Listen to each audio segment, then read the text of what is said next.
Hi Vistas, it's Jill again, and I'm really excited to welcome you to Module 2 of the Resource Development class.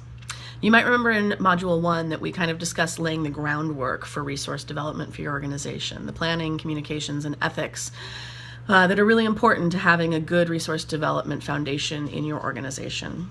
We're now going to start to look at specific methods for raising the funds.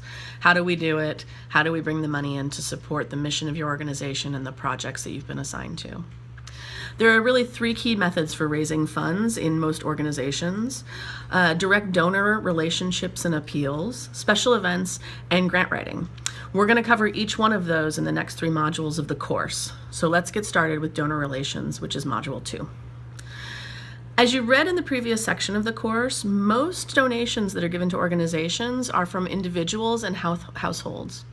According to Giving USA in 2010, $212 billion was given by individuals and households, and this represents nearly 3/4 of all contributed dollars in the United States. Donor contributions come with fewer strings attached than grant funds, for example. Often when you write a grant, you have to specify how you're going to spend the money, and the grant providers oftentimes will have limitations on how you can spend that money. For example, grant funds rarely cover everyday operating costs, which we know are essential to keeping the doors open at your service sites.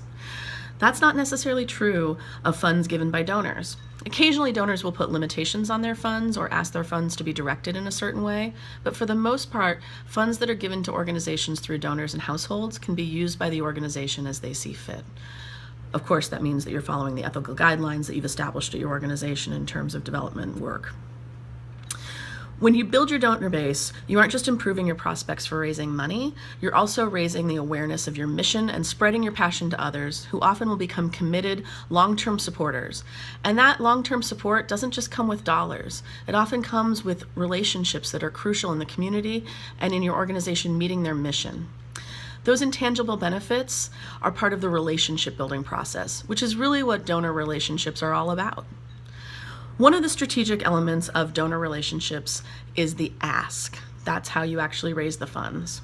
When done well, you can improve your chances of getting new donors to jump on board and support your organization, or of having current sponsors increase their sponsorship level.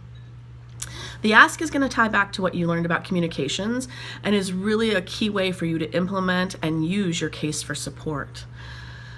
There are several methods of soliciting donors individually.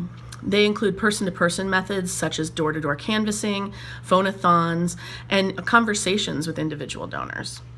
On less personal notes, but often effective, we can use targeted mail, direct email campaigns, and other possibilities such as federation memberships, which is like the United Way, where you gather funds through payroll deductions. Matching gifts, annual memberships, and bequests are often other ways that organizations often raise funds from individuals. Donations through special events will be covered in the next section. So those are also opportunities to connect with individual donors, but we're going to talk about that in the context of special events in the next 2 weeks. The section of this course will explore three elements of building donor relationships: making the ask, analyzing donors, and writing an appeal message. And all of your activities are going to be aligned along those three tasks. Making the ask often pushes the asker to the edge of their comfort zone. People really struggle with asking for money. But rather than thinking of it as asking for money, you can see it as a way to open a conversation and spread the passion that you have for your organization. It also gives people an opportunity to feel like they belong to something bigger than themselves and that they're contributing to making their world a better place. That can be a really big gift your organization can give to individual donors if you just start to think of it in those terms. In analyzing donors, it's effective to think about the people you already know, why they support you, and what they get back from giving their support to your organization. When it comes to writing an appeal message to send to donors, the process involves drawing from previous fundraising communications. You want to make sure everything's aligned, that you're sending the same message. Not only does this provide consistency for your donors, but it builds trust because they know they can count on what it is you're going to say and what it is you're asking for. It also helps communicate your mission clearly because you're aligned to what it is that you're asking for previously, and you're aligned to your case for support, which shows donors that you're going to use their donations in a way that actually supports the mission of the organization. That clarity is crucial to building trust.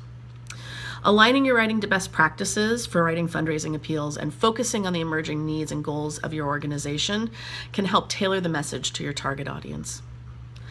These three elements of building donor relationships are intertwined. They don't exist outside of each other.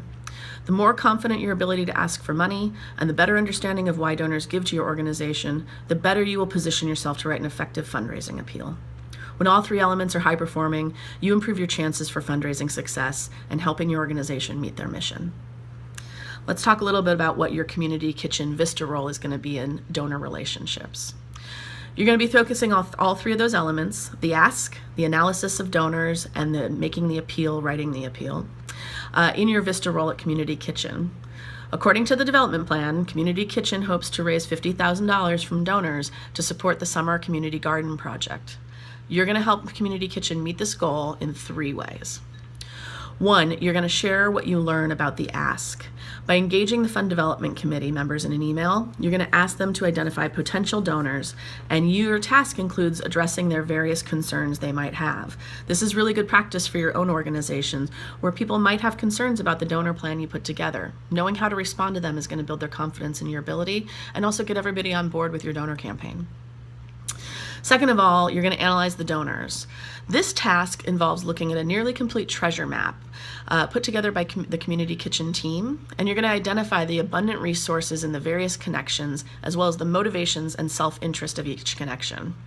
This donor treasure map is a great activity for you to download and use at your own organization if building a donor base is part of your Vista VAD. So don't forget to download materials and use them at your sites. You can also leave them at your sites as part of your capacity building mission. Third, you're going to write an appeal message for Community Kitchen. So Community Kitchen already has a case for support in place that you dealt with last week in the forum. They need a message now to send to individual donors via email. You're going to create a fundraising appeal for the Summer Community Garden Project, and then you're going to write it and execute it. By completing these tasks successfully, you will have the opportunity to start an annual donor program of $50,000 that'll help launch the Summer Community Garden Project, and it'll bring the project closer to its goal of serving clients on a year-round basis. Remember that I'm always here for you. If you have any questions, just use the message function at the top of the Moodle shell, and I'll get back to you as soon as possible. Don't forget that you can also use the forums to reach out to your peers. Ask them how they're doing at their service site. If you have any questions that you want to float out there and get other people's opinions on, it's a great tool for that. Even though we're working in a fictional organization for the content of the course, you all are in real organizations having real experiences that each other can learn from. So feel free to use the forum in that way. It's a super easy way to communicate with people. I hope you have a great couple of weeks and that your service is going really well, and I look forward to seeing you next time. We'll talk soon. Bye.